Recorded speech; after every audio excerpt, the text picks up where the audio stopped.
আসসালামু আলাইকুম প্রিয় দর্শক, অন্যমঞ্চের আলাপচারিতে আপনাদের সকলকে আমন্ত্রণ জানাচ্ছি। কেন শেখ হাসিনা বলেছেন যে মুক্তিযোদ্ধার নাতিপুতিরা চাকরি না পেয়ে কি রাজাকারের নাতিপুতিরা পাবেন? এই বক্তব্যের জন্য কিন্তু শেখ হাসিনার যাবজ্জীবন হয়েছিল। এখন মৃত্যুদণ্ড চেয়েছে রাষ্ট্রপক্ষ। এসব রাজনৈতিক উদ্দেশ্য প্রণোদিত খেলাধুলার বিচার যে চলবে না সেটা বিএনপি সরকার বুঝতে পারছে। কাজেই তারা চাইছে এই পাসপোর্ট ট্রাভেল পাস প্রসঙ্গে শেখ হাসিনার আশাটা বিলম্বিত করতে এবং বলটা ভারতের কোর্টে ছেড়ে দিতে, যে ভারত বন্দি বিনিময় চুক্তির মাধ্যমে প্রত্যর্পণের মাধ্যমে শেখ হাসিনাকে ফেরত পাঠালেই শুধুমাত্র শেখ হাসিনা আসতে পারবেন। হাসিনা দেশে ফিরে আসবেন, তার চেয়েও বড় যেটা নিয়ে একটা অস্বস্তি আশঙ্কা তৈরি হয়েছে তারেক রহমান সরকারের ভেতরে, সেটা হচ্ছে যেই আন্তর্জাতিক পক্ষগুলো সরকারের সঙ্গে আলাপ আলোচনা করছে শেখ হাসিনার দেশে ফেরার বিষয়ে বা চাপ প্রয়োগ করছে, তারা এটা পরিষ্কার করে দিয়েছে যে শেখ হাসিনা দেশে ফিরে এলে তাকে আবারও আপিলের সুযোগ দিতে হবে। এমনিতে আন্তর্জাতিক অপরাধ ট্রাইব্যুনালের আইন বলে যে 1 মাসের মধ্যে আপিল করতে হয়, এবং এমন রবও তোলার চেষ্টা করা হয়েছিল যে শেখ হাসিনার আপিলের সময়ও শেষ, কাজেই তিনি এলেই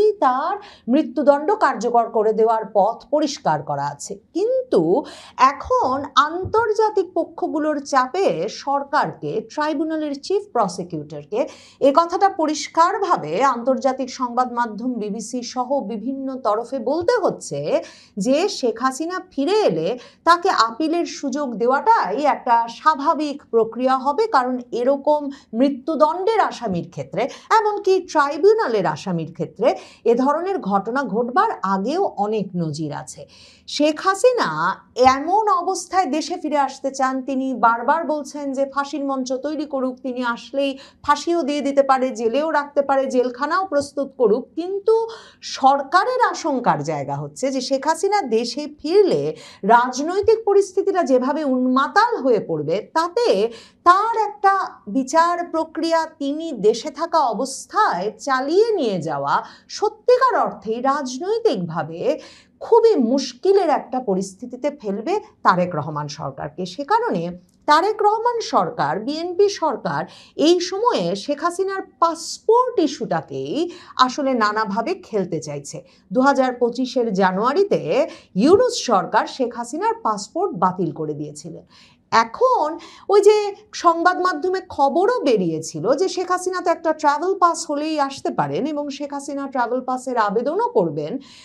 সরকার এই অবস্থানে একরকমের স্থির থাকছে যে এই মুহূর্তে শেখ হাসিনাকে পাসপোর্ট বা ট্রাভেল পাস কোনোটাই দিতে তারা প্রস্তুত নয়, এবং এই যুক্তি হিসেবে তারা উপস্থাপন করছে যে কই সালাউদ্দিন আহমেদের যখন 2023 সালে ভারতে সব মামলা মোকদ্দমা উঠে গেল, তখনও তো আওয়ামী লীগ সরকার তাকে ট্রাভেল পাস দেয় নাই। কিন্তু 2023 সালের জুনের প্রথম আলো, বাংলা ট্রিবিউন যে পত্রিকায় ঘাঁটেন দেখবেন স্বয়ং সালাউদ্দিন আহমেদ নিজে বলেছেন যে আওয়ামী লীগ সরকার তাকে ট্রাভেল পাস দিয়েছে, 3 মাসের মধ্যে সেই পাস নিয়ে তার দেশে ফিরতে হবে। তবে সালাউদ্দিন আহমেদ ফেরেন নাই, তিনি শিলংয়ে বসেই সরকার বদলে কাজ করছিলেন তার নেতার সঙ্গে। কদিন আগেই তিনি সেটা স্বীকারও করেছেন এবং তিনি ফিরেছেন সরকার পতনের পর কয়েকদিনের মধ্যেই। এখন বিএনপি যুক্তি দিচ্ছে যে এই পাসপোর্ট বাতিল হয়ে যাওয়া এবং পাসপোর্ট না থাকার কারণে তাদের নেতা তারেক রহমানকে তো রীতিমতো রাজনৈতিক আশ্রয় প্রার্থনা করতে হয়েছিল ব্রিটিশ সরকারের কাছে। মানে 2018 সালে অবশেষে এসে মির্জা ফখরুল ইসলাম আলমগীর এই বিবিসি বাংলার কাছে স্বীকার করেছিলেন যে তাদের নেতা তারেক রহমান 2012 সালেই ব্রিটিশ পাসপোর্টের, ব্রিটিশ নাগরিকত্বের রাজনৈতিক আশ্রয়ের আবেদন করে ফেলেছেন, যেহেতু সরকার তাকে পাসপোর্ট ফেরত দেয় নাই। এরপর তো তারেক রহমান দেশে ফেরার আগেও বারবার এ নিয়ে অনেক আলোচনা হয়েছে যে তারেক রহমান কি ব্রিটিশ নাগরিক, তারেক রহমান কোন পাসপোর্ট নিয়ে চলাফেরা করেন, তার কি আদৌ ব্রিটিশ পাসপোর্ট হয়েছে। এসব প্রসঙ্গে নানা রকম আলোচনা, সন্দেহের মধ্যেই তারেক রহমান দেশেও ফিরেছেন, প্রধানমন্ত্রীও হয়েছেন এবং দেশে ফিরে দিনে দিনে জাতীয় নাগরিকত্ব কার্ড এবং ভোটার তালিকায় নিজের নাম উঠিয়েছেন। কাজেই পরিস্থিতি অনুকূল হয়ে গেলে পাসপোর্ট পাসপোর্ট, ট্রাভেল পাস কোনোটাই যেমন বিষয় নয়, তেমনি সরকার তার হাতে শেখ হাসিনার আশাটা পিছিয়ে দেওয়ার কি কি প্রক্রিয়া আছে সেটা যখন ভাবছে, তখন তার কাছে পাসপোর্টটাকেই সবচেয়ে উপযুক্ত একটা কৌশল বলে আপাতত মনে হচ্ছে। বিবিসি বাংলা একটা সংবাদ বিশ্লেষণ ছেপেছে, যেখানে তারা লিখছে শেখ হাসিনা দেশে ফিরলে কি হবে। কারণ গত কিছুদিন ধরে বারবার পত্রপত্রিকায় এই যে আন্তর্জাতিক অপরাধ ট্রাইব্যুনালের চিফ প্রসিকিউটর, বিএনপির ঘনিষ্ঠ আইনজীবী, বিএনপির রাজনীতির সঙ্গে ঘনিষ্ঠভাবে জড়িত এই আমিনুল ইসলাম চিফ প্রসিকিউটর, তিনি পরিষ্কারভাবেই বলছেন যে শেখ হাসিনার দেশে আসতে আইনগত কোনো বাধা নেই। তিনি বলেছেন যে আইনের দৃষ্টিতে শেখ হাসিনা পলাতক এবং তিনি কোন দেশে আছেন সেটা আনুষ্ঠানিকভাবে ট্রাইব্যুনাল জানে না, তবে বিভিন্ন মাধ্যমে তারা শেখ হাসিনা ভারতে অবস্থান করছেন বলে জানতে পারেন। ভারতের সাথে আমাদের এক্সট্রাডিশন ট্রিটি আছে, বিবিসি বাংলাকে চিফ প্রসিকিউটর আমিনুল ইসলাম এই বিএনপি নেতা বলছেন, এবং তিনি বলছেন বন্দি বিনিময় চুক্তির আওতায় তাকে আনার সুযোগ আছে, অথবা তিনি নিজেও আসতে পারেন। কিন্তু তিনি নিজে আসতে হলে তার হাতে পাসপোর্ট বা ট্রাভেল পাস থাকতে হবে। বিএনপি আসলে চাইছে যে ওই এক্সট্রাডিশন ট্রিটি বা বন্দি বিনিময় চুক্তির মাধ্যমেই ভারত তাকে পাঠানোর সিদ্ধান্ত নিক, এবং বিএনপি জানে, এই চিফ প্রসিকিউটর আমিনুল ইসলামও জানেন, যে ভারতের পক্ষে মৃত্যুদণ্ডের আসামি এবং ভারত যাকে একটা রাজনৈতিক উদ্দেশ্য প্রণোদিত মামলা বলে জানে, এবং এমনকি ব্রিটেনের শীর্ষস্থানীয় 10 জন আইনজীবী শেখ হাসিনার মামলার রায় নভেম্বরে হওয়ার পর চিঠি দিয়ে ট্রাইব্যুনালকে এই রায়কে একটা সাজানো, রাজনৈতিক উদ্দেশ্য প্রণোদিত এবং অন্যায্য রায় হিসেবে অভিহিত করেছে। সেই রায়ের ভিত্তিতে যে ভারত সরকার বন্দি বিনিময় চুক্তি করে মৃত্যুদণ্ডের আসামি শেখ হাসিনাকে এমন একটা রাজনৈতিক পরিস্থিতিতে তার দেশে ফেরত পাঠাবে না, সেটা বিএনপি সরকার খুব ভালো করে জানে। কাজেই বিএনপি চাইছে যা ঘটার সেটা ওই পাসপোর্ট, ট্রাভেল পাস এসব জটিলতায় ঘটুক এবং অনেকটা সময় বরং পার হয়ে যাক, শেখ হাসিনা দেশে না আসা পর্যন্ত একটা নিশ্চিন্ত সময় তারা কাটাতে পারুক। মানে এই বছরের মধ্যেই যে তিনি ফিরে যাবেন বলছেন, এটা যাতে ঘটতে না পারে তার নানা রকম পথ আবিষ্কারের চেষ্টা করছে এই বিএনপি সরকার। দেখেন কি অদ্ভুত, চিফ প্রসিকিউটর আমিনুল ইসলাম বলছেন তিনি কোন দেশে আছেন সেটা নাকি আনুষ্ঠানিকভাবে ট্রাইব্যুনাল জানে না, অথচ বাংলাদেশের সেনা বিমানে করে শেখ হাসিনা সেনা কর্মকর্তাদের প্রহরায় ভারত গেছেন এবং ভারত সরকারের সঙ্গে বাংলাদেশের সরকারের একেবারে উচ্চ পর্যায়ের, বাংলাদেশের সামরিক বাহিনীর শীর্ষ পর্যায়ের ব্যক্তিদের আলাপ আলোচনায় ভারত সেই সেনা বিমান ঢুকবার জন্য পথও খুলে দিয়েছে এবং একটা সামরিক ঘাঁটিতে গিয়ে শেখ হাসিনাকে নিয়ে যাওয়া বিমানটা নেমেছে। মানে এমন ভাবে রাষ্ট্রীয় প্রহরায় তাকে ভারত নিয়ে যাওয়া হয়েছে, কিন্তু এই রাষ্ট্রের একটা ট্রাইব্যুনাল বলছে আনুষ্ঠানিকভাবে তিনি কোথায় আছেন সেটাও নাকি তারা জানে না। কিন্তু সবচেয়ে ইন্টারেস্টিং হচ্ছে যে তারেক রহমানের অতি ঘনিষ্ঠ ডাক্তার জাহিদুর রহমান, তথ্য উপদেষ্টা, তিনি যেমন শেখ হাসিনা দেশে ফিরবেন ঘোষণা দেওয়ার পরপরই ঘোষণা দিয়েছিলেন যে শেখ হাসিনা দেশে ফিরলে তার প্রতিও ইনসাফ করবে বিএনপি সরকার, তার বিচার হয়ে গেছে, কিন্তু তিনি আসলে আবারও নিজেকে ডিফেন্ড করার সুযোগ পাবেন। এবং তখনই প্রশ্ন করেছিলাম যে আপিলের সময়সীমা চলে গেছে, তার মানে কি আবার একটা পুনর্বিচার প্রক্রিয়ার প্রসঙ্গ আসছে, আপিল করবার সুযোগের প্রসঙ্গ আসছে। কারণ ওই যে ব্রিটিশ আইনজীবীরা কিংবা শেখ হাসিনার রায়ের পর হিউম্যান রাইটস ওয়াচ সহ যে মানবাধিকার সংগঠনগুলো উদ্বেগ জানিয়েছিল, তারা প্রত্যেকেই বলেছিল এই যে আসামির অনুপস্থিতিতে আদালত এত দ্রুততার সাথে সর্বোচ্চ শাস্তি মৃত্যুদণ্ড দিয়ে দিয়েছে শেখ হাসিনাকে, সেটাকে তারা অন্যায্য এবং আন্তর্জাতিক আইনের রায়ের পরিপন্থী বলে মনে করে। কাজেই তারেক রহমান সরকার জানে,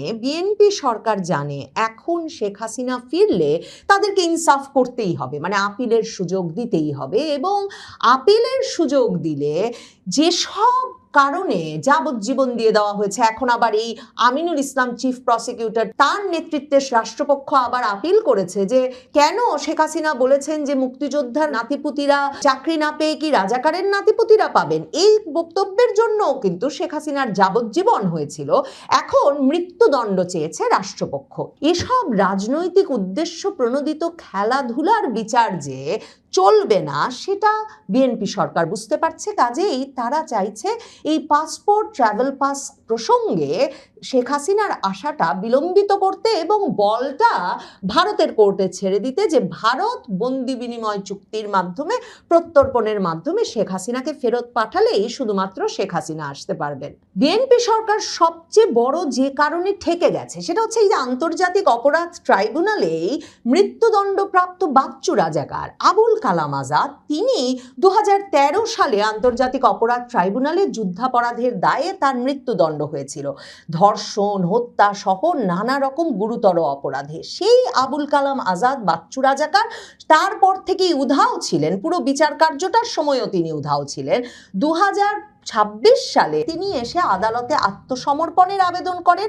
এর আগে 2025 সালে তিনি তার সাজা স্থগিতের আবেদন করেছিলেন ইউনূস সরকারের কাছে, এবং যে আসামি পলাতক, যে আসামিকে বিচারের সময় কিংবা দণ্ডের পরে আর কোথাও খুঁজে পাওয়া যায় নাই, সে আসামির গায়েবী সাজা স্থগিতের আবেদনের ভিত্তিতেও কিন্তু ইউনূস সরকার বাচ্চু রাজাকার আবুল কালাম আজাদের সাজা স্থগিত করেছিল, এবং 2026 জানুয়ারিতে আন্তর্জাতিক অপরাধ ট্রাইব্যুনালে হাজির হয়ে আবুল কালাম আজাদ ওরফে বাচ্চু রাজাকার আপিলের আবেদন করা মাত্র সেই আবেদন গ্রহণ করেন ট্রাইব্যুনাল। তার মানে এই যে আন্তর্জাতিক অপরাধ ট্রাইব্যুনাল আদালতে বাচ্চু রাজাকারের ঘটনার মাধ্যমে 1 মাসের মধ্যে নয়, মানে বহু বহু বছর পরে এসেও আপিল করতে পারার যে নজির সৃষ্টি হয়েছে সেটা এখন সরাসরিভাবে বিপদগ্রস্ত করেছে বিএনপি সরকারকে। তাই চিফ প্রসিকিউটর আমিনুল ইসলামকে বলতে হচ্ছে বিবিসিকে যে যুদ্ধাপরাধ ট্রাইব্যুনালে দণ্ডিত 2-1 জন আপিল ফাইল করেছেন,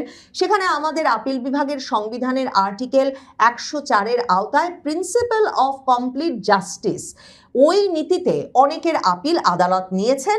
কাজেই একজন পলাতক আসামি হিসেবে শেখ হাসিনা এলে তাকে অবশ্যই ট্রাইব্যুনালে সারেন্ডার করতে হবে, সারেন্ডার করে জেলেও যেতে হবে, এবং সেখান থেকে তাকে আপিল ফাইল করতে হবে বা যে প্রক্রিয়ায় তিনি যেতে চান সেক্ষেত্রে আপিল শুনানি সাপেক্ষেই কেবল পরবর্তী বিষয়ে সিদ্ধান্ত নেওয়া সম্ভব, তার আগে নয়। শীর্ষস্থানীয় আইনজীবীরা বলছেন কোনো মামলায় মৃত্যুদণ্ডের রায় থাকলে দণ্ডিত ব্যক্তির বক্তব্য শোনার সুযোগ না দিয়ে দোষী সাব্যস্ত করা উচিত নয়। এটা ন্যায় বিচারের একটা মৌলিক নীতি, ন্যাচারাল জাস্টিসের প্রশ্ন।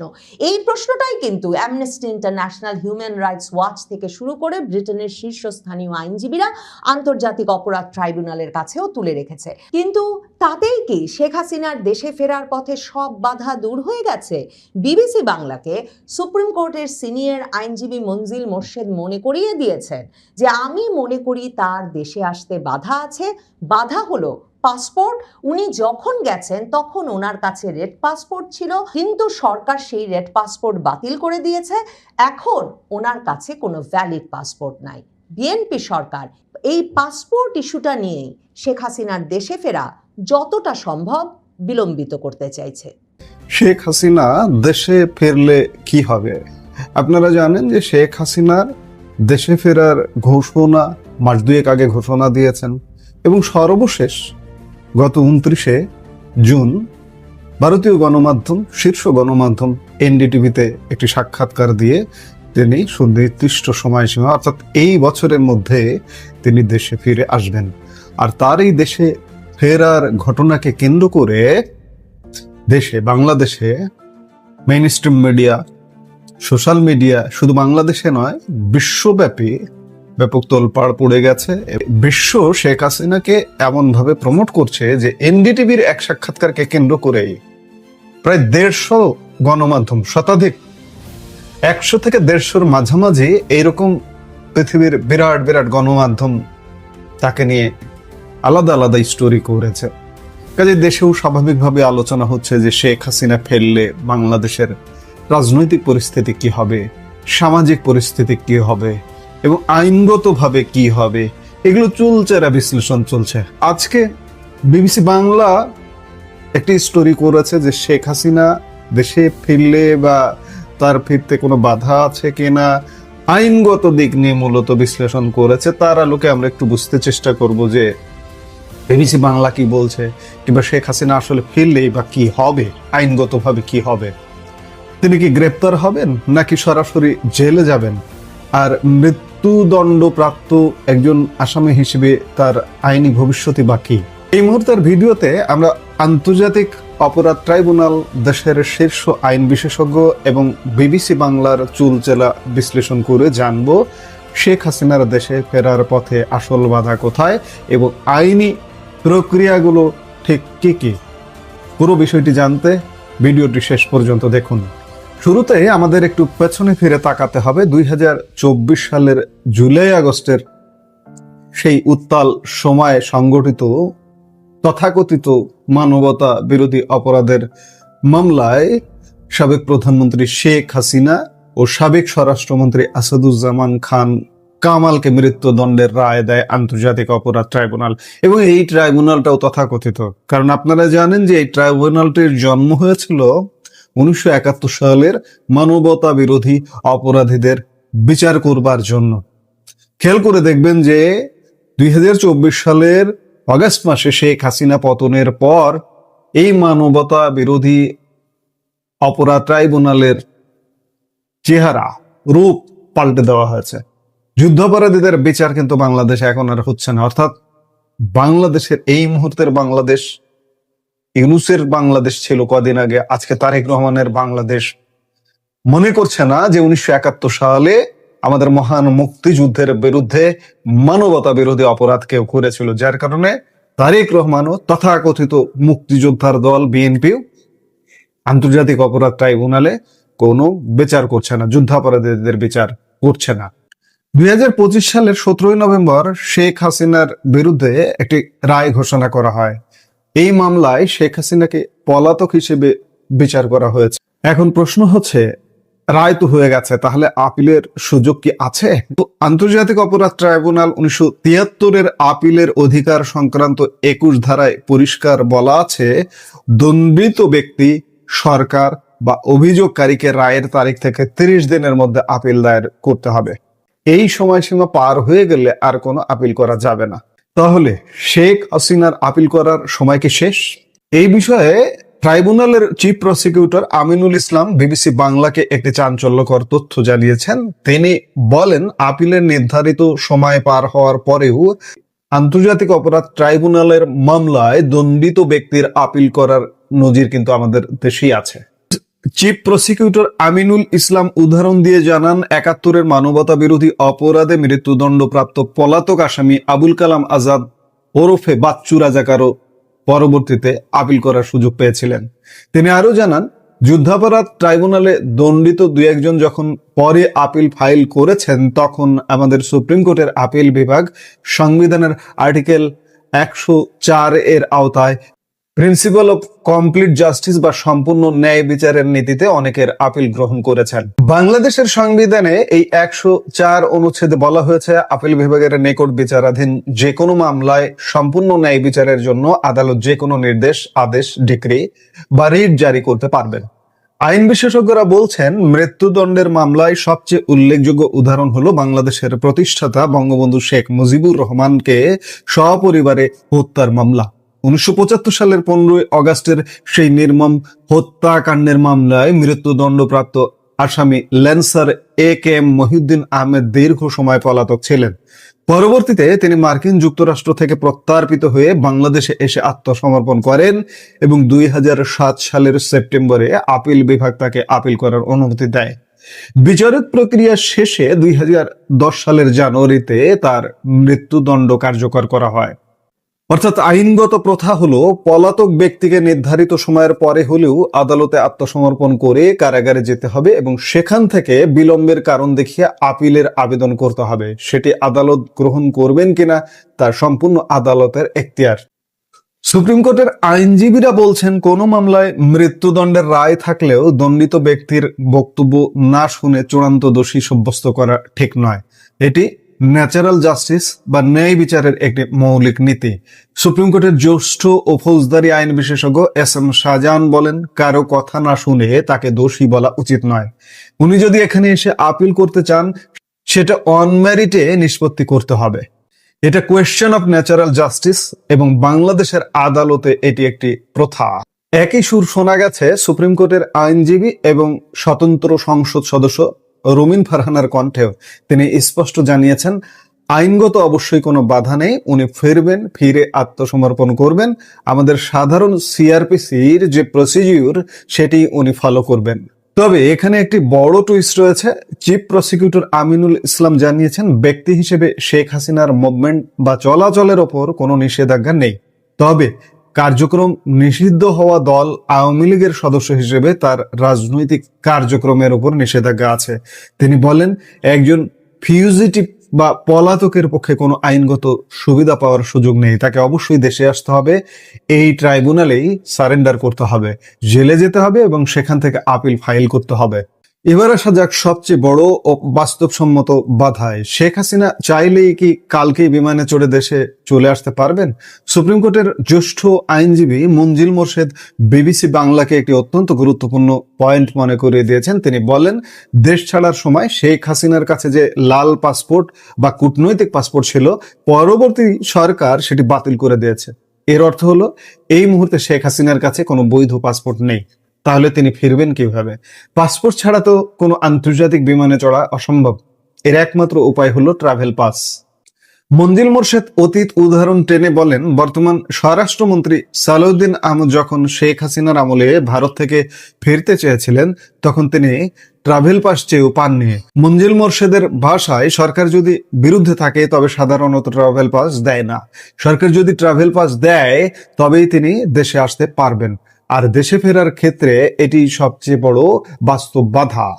তবে যদি তিনি ট্রাভেল পাস পেয়ে যান এবং দেশে পা রাখেন, যেহেতু তার বিরুদ্ধে গ্রেপ্তারি পরোয়ানা জারি রয়েছে, তাই বিমানবন্দরে নামার সাথে সাথে তিনি গ্রেপ্তার হবেন। এরপর নিয়ম অনুযায়ী শেখ হাসিনা আপিল করলে এবং আদালত তা গ্রহণ করলে তার মৃত্যুদণ্ডের রায় স্টে বা স্থগিত হয়ে যাবে। আপিল দেরিতে করার কারণ হিসেবে নিরাপত্তার অভাব বা বিদেশে আটকা থাকার মতো যুক্তিগুলো আদালত বিবেচনা করতে পারে। এখানে আরেকটি নাটকীয় ঘটনা ঘটেছে। শেখ হাসিনার অনুপস্থিতিতে এই বিচার ও মৃত্যুদণ্ডের রায় নিয়ে জাতিসংঘ এবং হিউম্যান রাইটস ওয়াচের মতো আন্তর্জাতিক সংস্থাগুলো উদ্বেগ প্রকাশ করেছিল।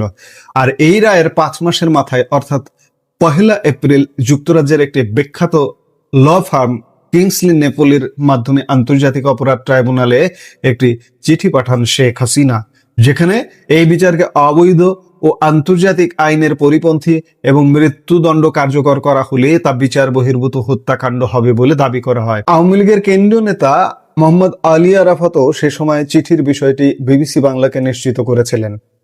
কিন্তু এখানেই শেষ নয়। ট্রাইব্যুনালের চিফ প্রসিকিউটর আমিনুল ইসলাম সম্প্রতি এক বিস্ফোরক দাবিতে জানিয়েছেন, অনলাইনে সার্চ করে বা সশরীরে খোঁজ নিয়ে ওই ব্রিটিশ ল ফার্মের কোনো বাস্তব অস্তিত্বই তারা খুঁজে পাননি। আশ্চর্য বিষয়।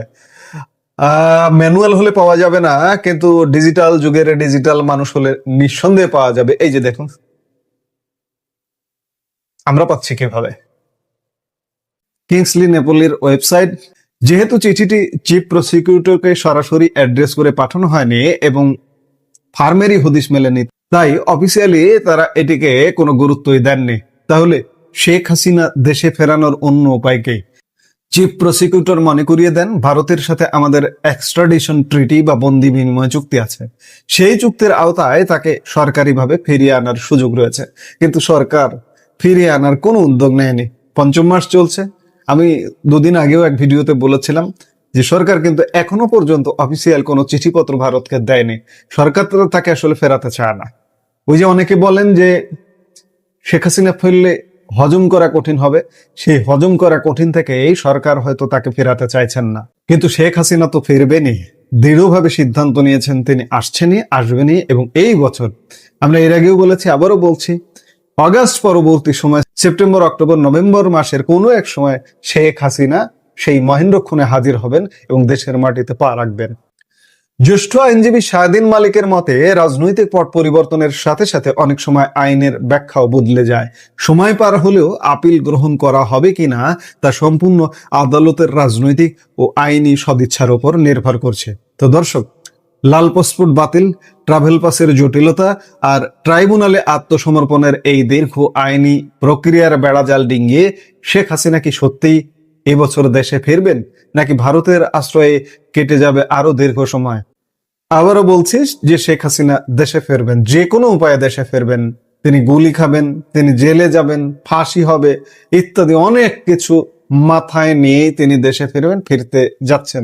যত বাধাই আসুক না কেন, আইনগত বাধা থাকুক, রাজনৈতিক সিনারিও পরিবর্তন হোক, সামাজিক সিনারিও পরিবর্তন হোক, যেভাবে হোক শেখ হাসিনা দেশে ফিরবেনই। এখন পর্যন্ত আমরা সেটাই বুঝতে পারছি। এই মুহূর্তের ভিডিও থেকে বিদায় নিতে চাইছি। দেখা হবে পরবর্তী ভিডিওতে।